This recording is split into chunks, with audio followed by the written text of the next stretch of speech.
Bom dia, pessoal. Boa tarde. Tudo bom? Meu nome é Rebeca Gonçalves, eu sou astrobióloga e divulgadora científica. Alguém aqui já tinha ouvido falar de astrobiologia? Não, imaginei. Por isso eu preparei 2 slides para vocês para explicar o que é a astrobiologia. Então, a astrobiologia, ela é a busca pela vida no universo. Isso aqui é real, gente. Nós, astrobiólogos, nós procuramos, buscamos vida no universo. Seja essa vida inteligente ou não. Então, a vida inteligente, que é a famíliazinha de ETs, nós procuramos via grandes antenas que temos ao redor do mundo inteiro, e essas antenas estão constantemente olhando para o céu, escutando, tentando identificar alguma frequência, algum sinal que não seja natural, que não seja uma radiação cósmica, que seja algum sinal de alguma vida inteligente. Tem pesquisadores no mundo que fazem isso mesmo, que é a profissão deles. Mas, provavelmente, a primeira vida extraterrestre, alienígena, que a gente vai encontrar é uma vida mais parecida com essa daqui. São micro-organismos, não é tão divertido assim.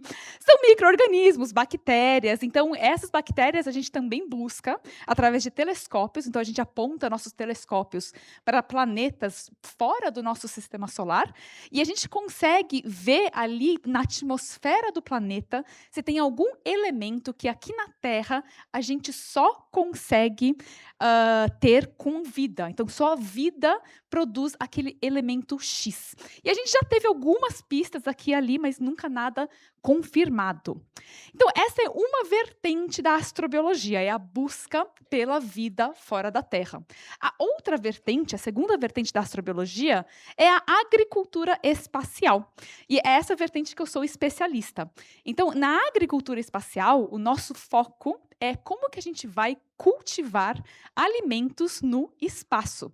Então, esse aqui é umas plantinhas, um trigo crescendo na Estação Espacial Internacional.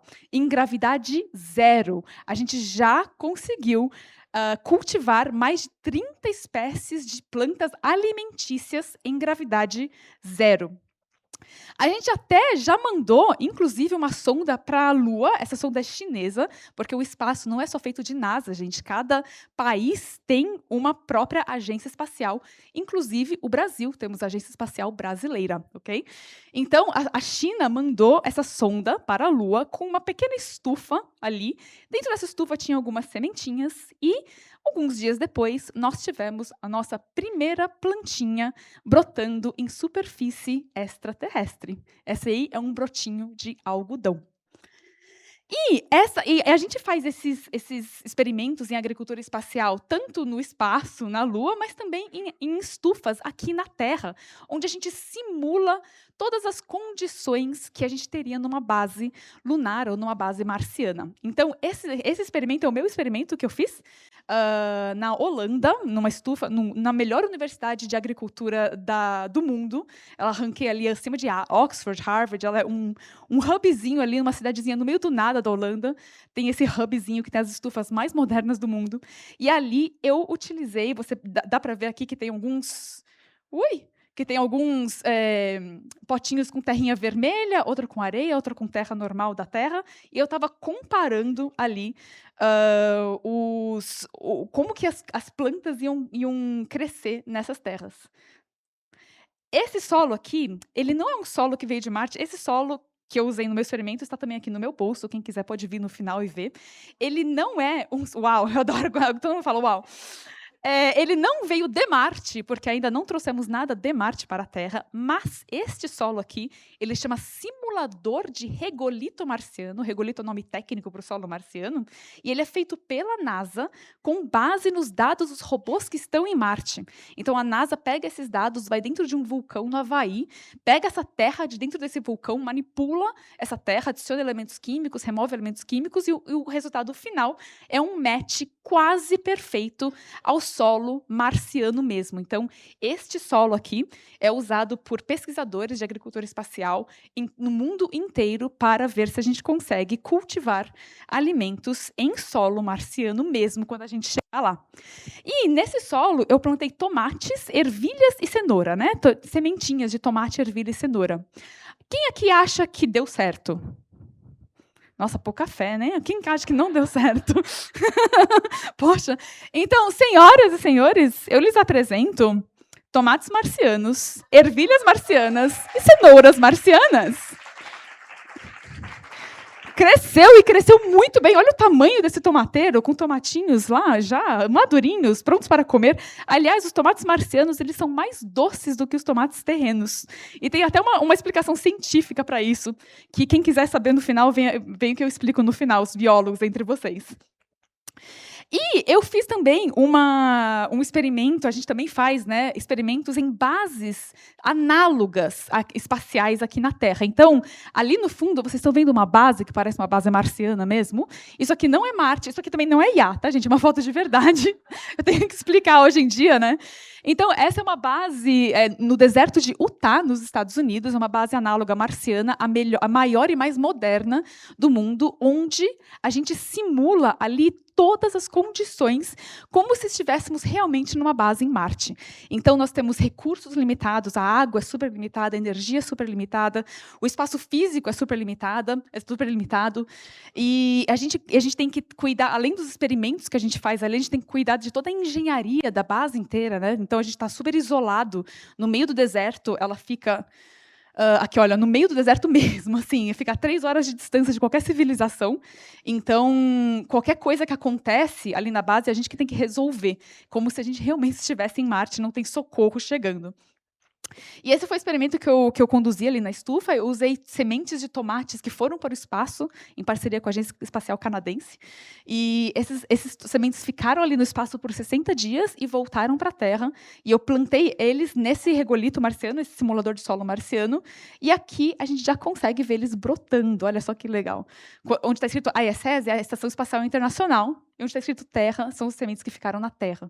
E olha só que legal, as sementes de tomate que passaram 60 dias em gravidade zero, brotando em solo marciano, numa base análoga marciana. Então, esse foi o experimento que chegou mais próximo da realidade marciana do mundo. Está para ser publicado agora no final do ano. Obrigada.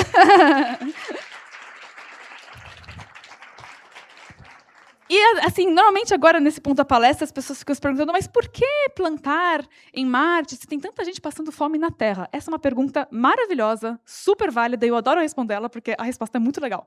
Então, assim, as tecnologias espaciais que a gente desenvolve para a exploração espacial, elas retornam 100%, sempre, 100%, para benefício de nós aqui na Terra. Então, por exemplo, a câmera do seu celular, que a gente usa para tirar o selfie nosso de cada dia, foi originalmente produzida para tirar esse selfie aqui. E para também tirar essa foto aqui. E essa foto. E essa foto. Então, a câmera digital foi originalmente produzida para o setor espacial, para a exploração espacial, para telescópios, etc. E a gente também usa satélites no nosso dia a dia.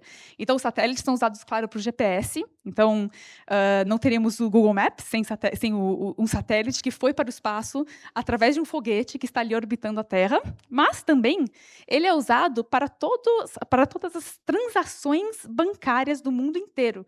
Então, cada vez que você faz um Pix, você usa tecnologia espacial. Você usou um satélite que está em órbita na Terra.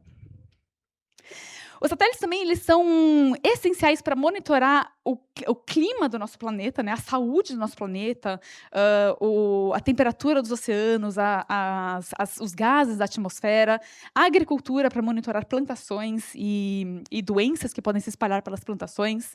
A gente tem um satélite 100% brasileiro, inclusive, que chama Amazônia 1, que monitora o desmatamento na Amazônia. E mais milhares de coisas. Então, detectores de fumaça, roupa de bombeiro, sistemas de filtragem de água, ressonância magnética, prostéticos, ferramentas sem fio, tudo isso são tecnologias espaciais que nós usamos no nosso dia a dia aqui na Terra.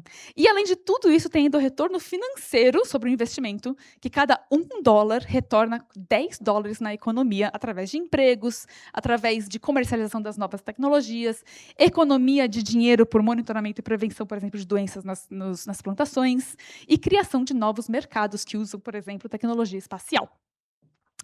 E, como disseram aqui, né, essa nova indústria espacial, ela abre uma grande gama de carreiras que antigamente não havia tanta demanda. Então, o setor espacial não é só sobre ser astronauta. O setor espacial, nós precisamos de medicina espacial, nós precisamos de arte espacial, arquitetura espacial, porque alguém tem que desenhar ali as bases marcianas, engenharia espacial, divulgação espacial, que é o que eu faço muito também, treinamento de astronautas, montanhismo, cavernismo, sobrevivência na selva. Os astronautas têm que treinar isso tudo. Robótica espacial, marketing espacial, com as 10 mil novas startups que entraram agora hoje na indústria espacial. Diplomacia espacial, estava falando com alguém sobre isso lá fora. O Brasil, inclusive, é o país mais reconhecido do mundo por ser ótimo em diplomacia espacial, que é quando a gente faz ali os acordos entre países para a exploração pacífica do espaço, por exemplo.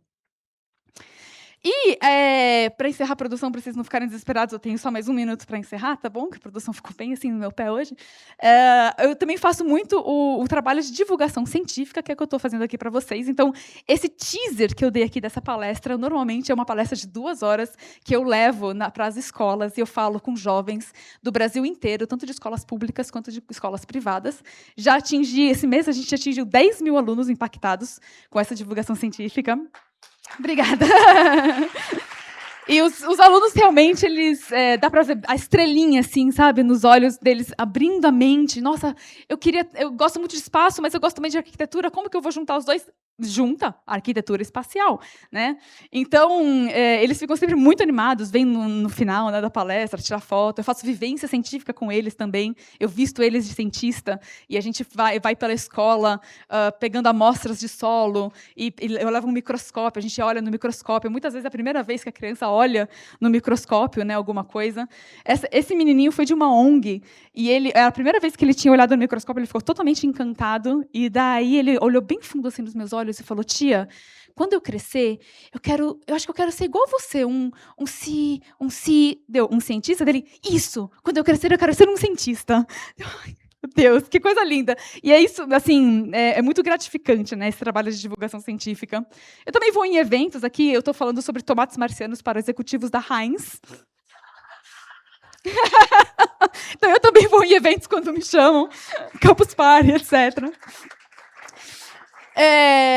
E faço também, claro, divulgação científica através do Instagram. Então, quem quiser pode me seguir no Instagram, @Rebeca. Junto com o Sérgio Sacani, eu fui, ano passado inteiro, co-host do programa Ciência Sem Fim dele.